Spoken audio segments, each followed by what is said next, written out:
Welcome back, class. Today we'll be talking about psychology at work, Appendix B in your textbook. So now we're focusing on applied psychology. We previously finished our conversation about therapy, which is one area of applied psychology. Now we're going to focus on IO psychology, psychology of work. Now, work meets several human needs. Work that puts us in flow is both satisfying and enriching. The growing field of IO psychology, or industrial organizational psychology, attempts to match people to work, enhance employee satisfaction and productivity, and explore strategies for effective workplace management.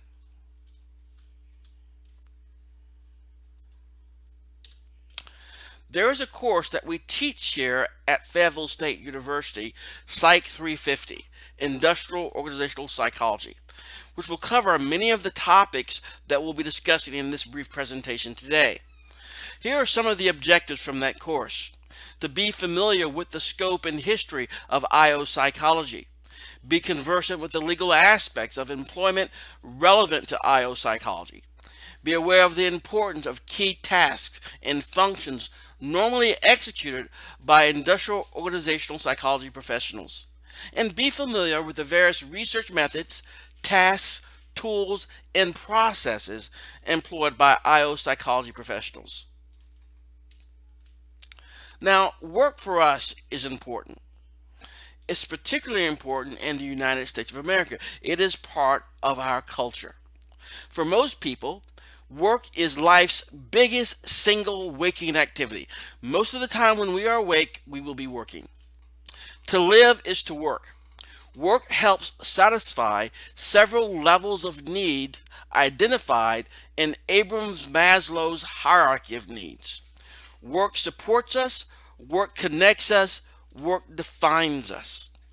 It's a way for us to sort of live and also give back to our society. In developmental psychology, we talked about the concept of generativity, one of Eric Erickson's psychosocial stages of development. This is a way that many people can connect and feel like they're giving back to society is by doing work, by having some sort of task that they do in order to give back to society. So, work is important here in the United States. It's obvious. The importance of work is also can be seen from different perspectives.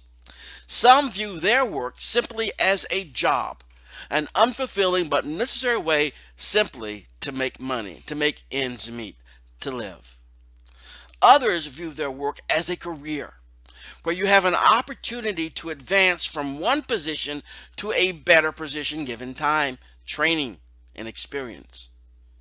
While others view their work as a calling, like they're called to do something. They're called to perform certain types of tasks. Almost like you would say for a religious individual who feels like they have a calling to become a nun, or a calling to become a priest, or a calling to become a teacher. A calling is a fulfilling and socially useful activity. And those individuals who see their work as a calling tend to report the highest satisfaction with their work and with their lives.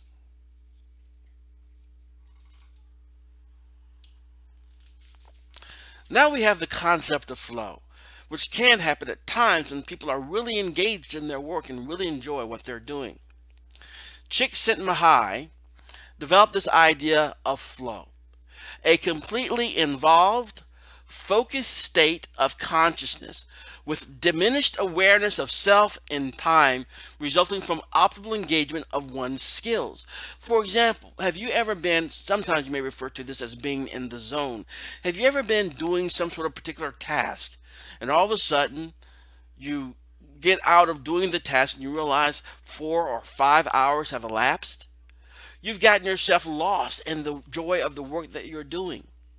So, by getting in the flow of things, you're losing yourself in the joy of work. It's exhilarating to flow with an activity that fully engages our skills, gets our attention, it focuses us on the task at hand. Flow experiences boost our sense of self esteem, of competence, of self efficacy, end of well-being. So by having these flow experiences, particularly if we're doing work that's more of a calling to us, we see so many positive benefits from it. But oftentimes our flow will be disrupted. Life disrupted playing and socializing online are ever present sources of distraction. Oftentimes, why people say they want your cell phones to be turned off. You can't have flow if you're being encouraged to check your cell phones or doing something else on your cell phones. What they're trying to do is to eliminate those distractions that could potentially prevent flow. It takes energy to resist checking your phones and time to refocus mental concentration after each of those disruptions. Such regular interruptions disrupt flow, so it's a good idea to instead schedule breaks for checking our handheld devices. Don't let them sneak in. Go ahead and say you're going to do X amount of work and then have a scheduled break where you can do those types of activities that normally would serve as disruptions to one's flow. So let's look a little bit more closely at this area of psychology, IO psychology, that applies psychological principles to the workplace. It can be divided up into two key areas: the I, industrial, and the O, organizational. The industrial is /P for personnel psychology. Personnel psychology applies psychology's methods and principles to selecting and evaluating workers. Personnel psychologists match people with jobs by identifying and placing well-suited candidates. In a previous section of this course, we talked about personality. And we talked about the idea that many organizations today will employ some version of a personality test because they have research that indicates that certain personality types might be well suited for the types of jobs that particular organization may be responsible for. Then we have organizational psychology. It considers how work environments and management styles influence worker motivation, satisfaction, and productivity. Organizational psychologists modify jobs and supervision in ways that boost morale and productivity. Now, when I teach this class, sometimes I'll ask students who are not very familiar with IO psychology, have they ever had a job in which they did not think their supervisor was that good? And maybe their supervisor they thought was not a skillful individual to be in a role of leadership. How does that happen? What could be done to make that person a better supervisor or better leader? Well, personnel psychology does have some involvement in that with regard to training individuals and, for example, training them to be better leaders. But organizational psychology as well. They can assess the leadership styles and supervision type of techniques employed at an organization and then suggest ways to change those styles and supervision techniques in ways to improve the organization's morale and their productivity. Another area that is somewhat related to IO psychology is human factors or ergonomics. Human factor psychology is a field of psychology allied with IO psychology that explores how people and machines interact and how machines and physical environments can be made safe and easy to use. Let me give it an example, somewhat old today because they don't have these machines like they used to. A long time ago, if you look at the left, ATM machines would take the card totally out of your possession. So your debit card would be taken away from you. You'd do your transaction, and sometimes you'd be able to get your money and your receipt before you got your card. What would happen oftentimes is people would get so excited to get their money and their receipt, and they would totally forget about the card. Many cards were lost that way, and they had to go through all the process to get new cards issued to them. One way around that, using human factors techniques and ideas, was to say, let's eliminate you losing possession of your card. That's where the card swipe came from. All you have to do is stick the card in there and then pull it out, and then the information needed on that card would be there in the machine, and then you can do your transaction. So that's the way it was for a very long time. First, the buy-by card scenario, and then the card swipe. But now they've done a few other things because of fraudulent people using cards and credit card numbers and debit card numbers fraudulently. They now have this chip on the card, which now allows people to have to put the card in there a little bit longer. But they do things in such a way so that the transaction doesn't move forward too much without you taking possession of your card again, to avoid you leaving that card behind. Here are some typical activities that we see IO psychologists or IO type professionals do. We have the area of personnel psychology. Here, the key idea is they're trying to maximize human potential. Here, they may develop training programs to increase job seeker success, meaning that they develop the training programs for new employees, for example.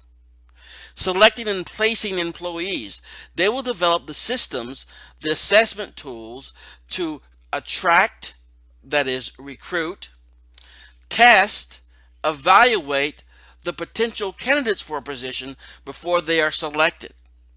They will analyze jobs to see that we have the right and latest information for the information required for you to do a particular job. Training and developing employees, identify the needs, designing the training programs and evaluating to see if the training programs actually do what they're supposed to do. Appraising performance, developing the criteria, the standards for performance. Sometimes they will identify what poor performance looks like, what's good performance, what does it look like, and what excellent performance looks like. So they have examples. So they can measure individual performance, as well as have ways to measure organizational performance as well. Then we have organizational psychology, building better organizations. Here, developing organizations, they do so by analyzing organizational structures. Is your organization designed in a most efficient and effective way? Maximizing worker satisfaction and productivity. Facilitating organizational change. Many years ago, when I was a consultant in the IO field, I was part of a team that was trying to take an organization from one process and their manufacturing facilities to a totally different perspective of how they're going to be doing their work. It involved hundreds of people and years of work in order to facilitate the change from where they were to where they wanted to be. And other areas are enhancing quality of work life, expanding individual productivity. Many organizations these days may have a daycare on site, or even an elder care on site, so the employees do not have to worry all the time about their children. They're just downstairs. So all these things are things that IO psychologists can be involved in to help organizations do things by way of improving their personnel systems or improving their organization overall. And then we have human factors or engineering psychology, by designing optimum work environments, optimizing person-machine interactions, and developing systems technologies. All these things are aimed at improving the life of workers as well as the effectiveness of the organizations to which they work for.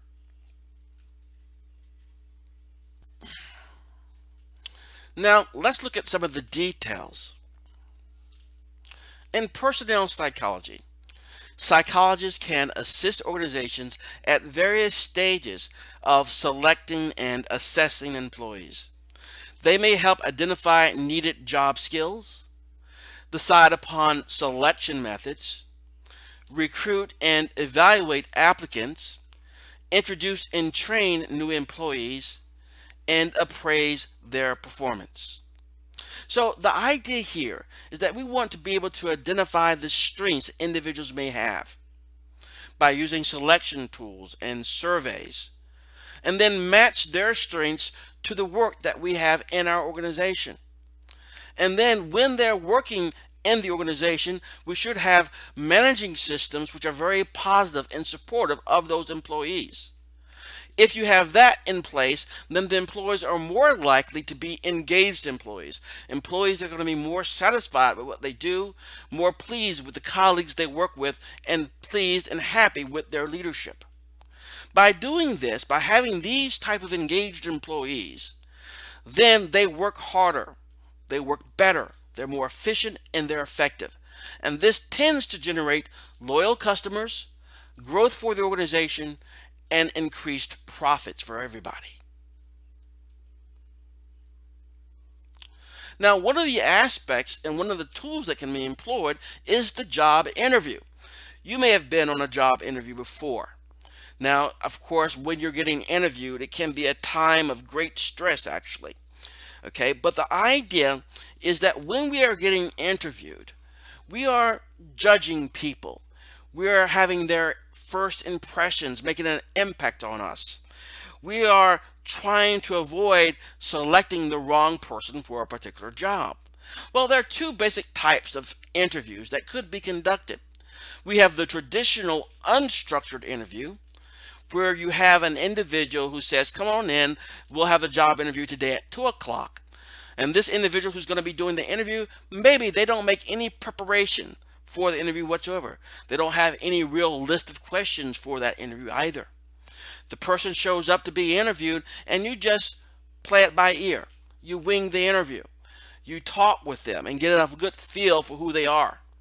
So these traditionally unstructured interviews can provide a sense of someone's personality, their expressiveness, warmth, and verbal ability, for example. And that's good to know, because sometimes even in these traditionally unstructured interviews, you can determine sometimes with some individuals that they may not be a good fit for your organization.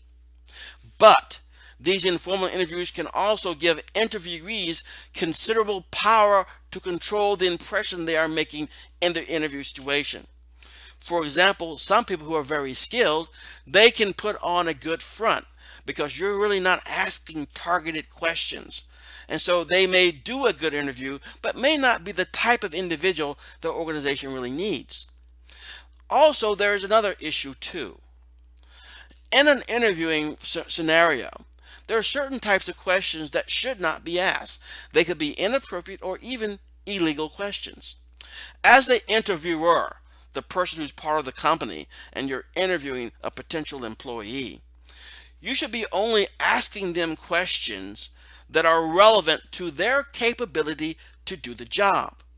You should not really be asking about questions which are very personal in nature.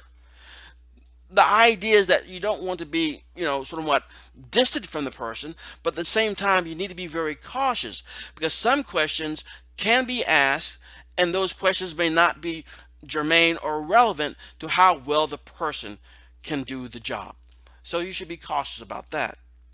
That is why a lot of the larger organizations who are much more aware of such things as that use and employ structured interviews. A structured interview is a process that asks the same job relevant questions of all applicants, each of whom is rated on established scales. Let me give an example. I've been in many interviews before. I've been in traditionally unstructured interviews as well as the structured ones. The unstructured ones, you're just sitting there and you're talking to somebody. And you can get a sense for who the person is and they can get a sense for you as the interviewee. But the structured job interview, you need to understand the following. The same questions that are asked of you as an interviewee will be asked of all the applicants for the job. You don't have that certainty when you're talking about a traditionally unstructured interview. Some people may get some questions because you thought of them, okay, and other people will not get the same questions at all. So you're not comparing all the interviewed applicants for the job on the same scale. But in a structured interview, you are. Now, I remember one of my interviews years and years ago with a pharmaceutical company. It was a structured interview. I was interviewed by 5 people in one rather long day. And they had a booklet of about 20 or so pages. And I would be getting the same types of questions throughout all the interviews. So the idea is I had to be very, very consistent because later they would be getting together and comparing notes. One technique that I will suggest to you is something called the STAR technique. And we use this in some of the organizations where I've worked before. The idea is that when you are interviewing a person, you're asking them about how they have performed in the past. Because one of the ideas is a very simple one. The best predictor of future behavior is past behavior. So by using the STAR technique, you're going to be asked something like, give me an example of a time when XYZ occurred. And what you should be doing then is the following. You give them the situation or task that you were responsible for, what action you took, and then what was the outcome or the result. That way, we can then compare, when we go through all those applicants, we can compare how each one responded to each one of those questions. Now, factors aiding in selection and hiring individuals. So we have the interview, and the interview is but one aspect of our selection decision. Now, let's look at this graph real quickly here. At the very far left, we have the job analysis. And this is the process by which we look at a job, we analyze that job in such a way to figure out what are the components of doing this job and doing this job well. So now we know the skills and abilities and the knowledge required for the job to be done. That's the type of information that's going to be put into the recruitment information, the ads in the paper or ads online in Career Builder or LinkedIn sites. We have this recruitment because now we know the knowledge, skills, abilities that the person needs to have for them to be successful with this job. Now, they may fill out an application where they have biographical data. And in that, we may also have them provide a list of references for them or have them complete a reference form. So we have other professionals that will say this person is of good quality character and capable individual. Or they may go through an assessment center. They may take certain types of tests. And then, of course, they are going to do some form of interview, either a structured interview, which is more likely for the larger organizations, or possibly an unstructured interview. Once that is done, you have all that information that goes into the selection decision. And then that person is going to be placed in a particular position within the organization. Of course, IO psychologists are going to be responsible for determining whether or not they are being successful at selecting the proper employees for the positions within the organization. So they will evaluate how well they did. And one way they can do that is after, for example, 90 days with the organization, they may go through a performance appraisal to see how well that employee that we selected 90 days ago for this particular position, how well are they doing now? If they're doing quite well, thumbs up to us. If they're not doing well, and we see there's several that are not doing well using the processes that we employed here, then IO psychologists or other similar professionals will have to look at their selection system. Somewhere along the way, something happened that was wrong, either through job analysis, recruitment, references, assessment centers, testing, interviews, something. So it gives us an idea of what we need to do to correct the issue that results in bad appraisals of our recent hires. Now, appraisal performance. Performance appraisal serves organizational purposes. It helps to decide who to retain. That means keep. So after a probationary period and they are evaluated, if they're not performing that well, they may be let go. They don't survive probation. And those who did well, we retain. We keep those particular employees. It also helps the purpose of how to appropriately reward and pay people.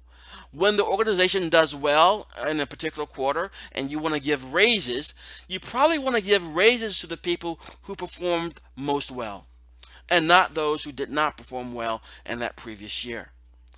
And another purpose is how to better harness employee strengths. And sometimes with job shifts or promotions, we appraise to see who needs to be moved to another group within the organization or who needs to get the upcoming promotion. Performance appraisal also serves individual purposes. When you're doing something at work, it's always a good idea to provide, if you're the supervisor, to provide your employees with feedback. Feedback affirms worker strengths. For example, John, you did a good job on that process last week. I want to thank you for doing that.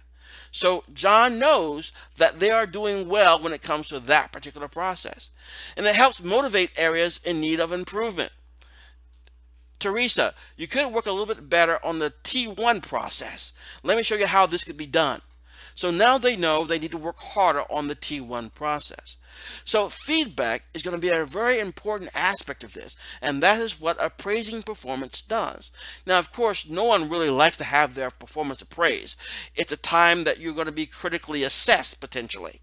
So we don't feel necessarily good with it all the time, but it is a necessary evil, so to speak, of the job environment. Performance appraisal systems come in a variety of methods. Let me just mention a few real quickly here. We have checklists on which supervisors simply check specific behaviors that describe the worker. Always attends to customers' needs. Check. Takes long breaks. Check. All right, that takes long breaks may be a check against you. Graphic rating scales on which a supervisor checks, perhaps on a 5-point scale, how often a worker is dependable or productive and so forth. And a behavior rating scales on which a supervisor checks scaled behaviors that describe a worker's performance.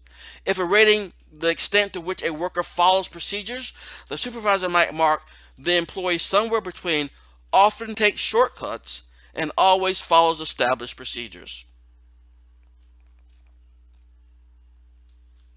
Now, another way that people can look at performance appraisal is the following way. It's something called a 360-degree feedback. Now, most times when we talk about performance appraisal, a supervisor is simply rating the performance of their subordinate. And that's the way we normally think of it. The supervisor rates your performance. But there's another way called the 360, sort of a circle perspective. Here, the perspective is going to be taken from a variety of individuals. First, from yourself. You provide your own performance appraisal, a self-rating. Then your supervisor provides a rating for you as well. Then a colleague at your same level does a peer rating of you. Then a subordinate, someone that reports to you, if you're in leadership, will also rate your performance. And then if you have a customer that you interact with, they will rate your performance as well. This way you get a great picture, a full picture, a 360 picture of how your performance, which is going to improve the degree of and type of feedback, the richness of the feedback in the performance appraisal system. Sometimes, however, we need to be aware that there are going to be errors in performance appraisal. Performance appraisal, like other social judgments, is vulnerable. Remember, we talked about this before. In class, we talked about social psychology and about how it is that attributions are an important aspect of social psychology. We want to attribute cause to a person's behavior. Is it because of who they are, dispositional factors, or is it because of situational or external factors, the situation? We also need to understand too that we make cognitive errors at times. We sometimes make decision-making errors. And here are some of the ones that we see in the performance appraisal world. We have the halo error. Halo errors occur when one's overall evaluation of an employee or of a personal trait, such as their friendliness, biases our ratings of specific work-related behaviors, such as reliability. So if you really like somebody, they come across really friendly to you, you put a little halo over them, like they're a little bit of an angel. And then that may bias all your other ratings in specific work-related areas. The halo is causing an error. You see them in such a positive light that it messes up your other assessments of their work. And then there's leniency and severity errors. Some people have tendencies to be either too easy or too harsh on everyone. And so these individuals may tend to always be more lenient on performance appraisals compared to their colleagues at the same level, or more severe. So we need to be watching out for those types of things as well. And then there's recency errors. They occur when raters focus only on the easily remembered recent behavior. For example, the thing that happened just prior to performance appraisal time. Let's say something really bad happened 2 weeks earlier, just before appraisals. You focus on that too much because it's easily remembered. One way around that is to make sure that if a supervisor is going to be responsible for performance appraisal, they're keeping very specific notes all along the way so they don't forget things that happened several months previous that may be very pertinent to one's performance appraisal.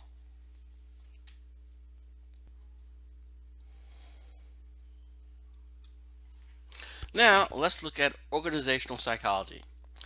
The study the structure of an organization and the ways in which the people in it interact with the goal to improve the organization, quality of work life, employee motivation, and engagement. One area which is of particular concern for organizational psychologists is going to be employee job satisfaction. The Gallup Workplace Audit. Overall satisfaction on a 5-point scale, where 5 is extremely satisfied and 1 is extremely dissatisfied. How satisfied are you with name of company as a place to work? On a scale of 1 to 5, where 1 is strongly disagree and 5 is strongly agree, please indicate your agreement with the following items. So let's pretend that we are talking about your particular organization where you spend most of your time, be it school or work. Let's look at work. I know what is expected from me at work. So 1 to 5. Strongly disagree to strongly agree. I have the materials and equipment I need to do my work right. At work, I have the opportunity to do what I do best every day. In the last 7 days, I have received recognition or praise for doing good work. My supervisor or someone at work seems to care about me as a person. There is someone at work who encourages my development. At work, my opinions seem to count. The mission or purpose of my company makes me feel my job is important. My associates or fellow employees are committed to doing quality work. I have a best friend at work. In the last 6 months, someone at work has talked to me about my progress. This last year, I've had opportunities at work to learn and grow.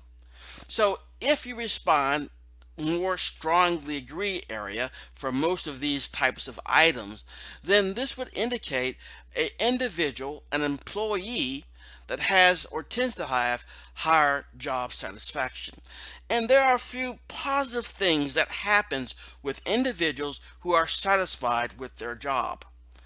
They tend not to go looking for other places of employment.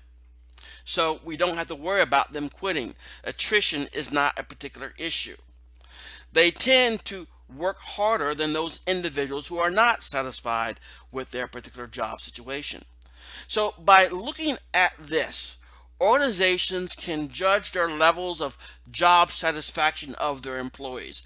If there is some incident that happened or they had to have some job cuts, position cuts, and then they look at job satisfaction, they'll be able to determine how hard has job satisfaction been hurt by those particular activities, and to see if they can do some things to try to improve job satisfaction.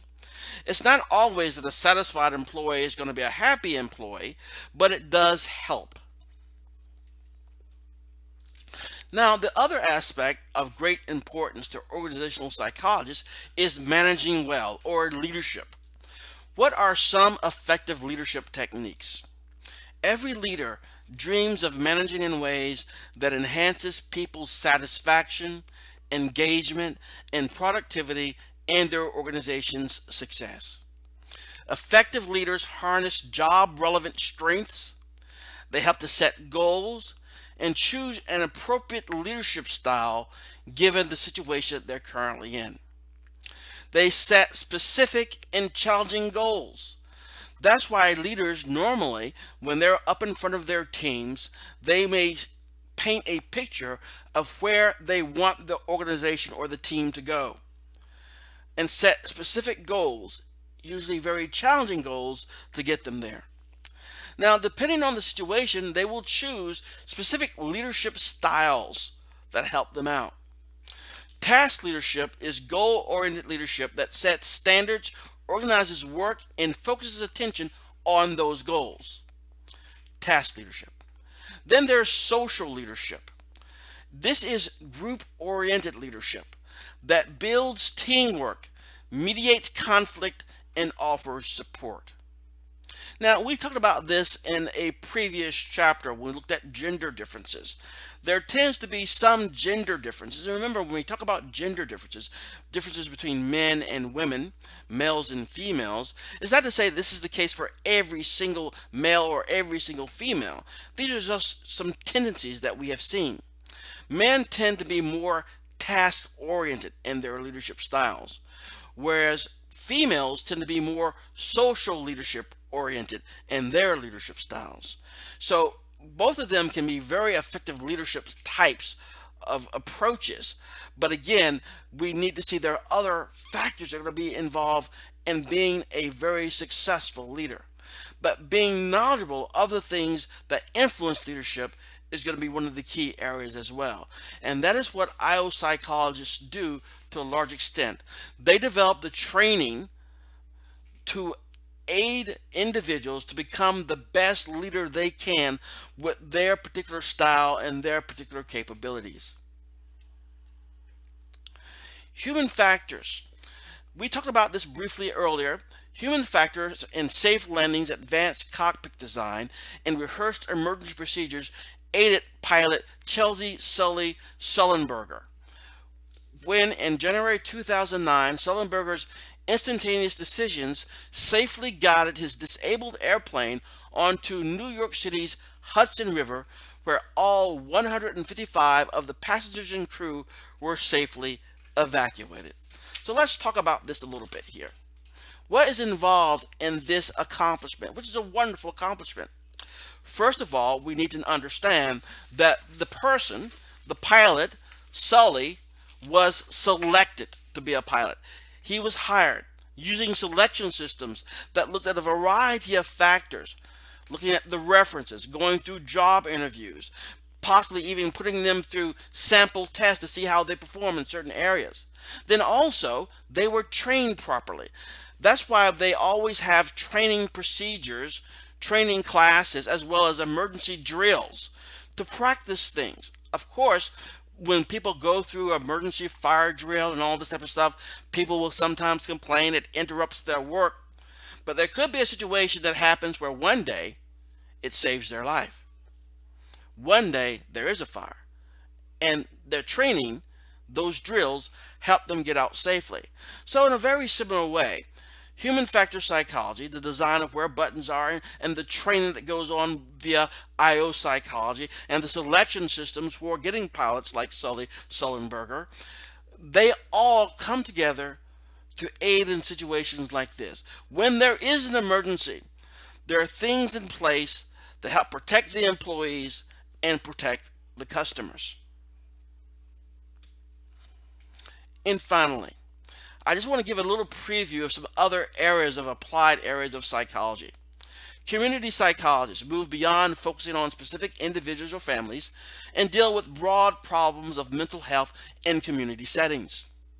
Forensic psychologists apply psychological principles to legal issues, be it selecting juries. Social psychologists training will aid many individuals to become forensic psychologists to help with jury selection, or criminal profilers to trying to figure out getting into the mind of a killer, for example, or some other serial criminal to figure out what they're going to do next so we can get an opportunity to catch them. School psychologists are involved in the assessment of and intervention for children in educational settings. Sports psychologists study the psychological factors that influence and are influenced by participation in sports and other physical activities. Rehabilitation psychologists are researchers and practitioners who work with people who have lost optimal functioning after an accident, illness, or other event. And health psychologists are researchers and practitioners concerned with psychology's contribution to promoting health and preventing disease.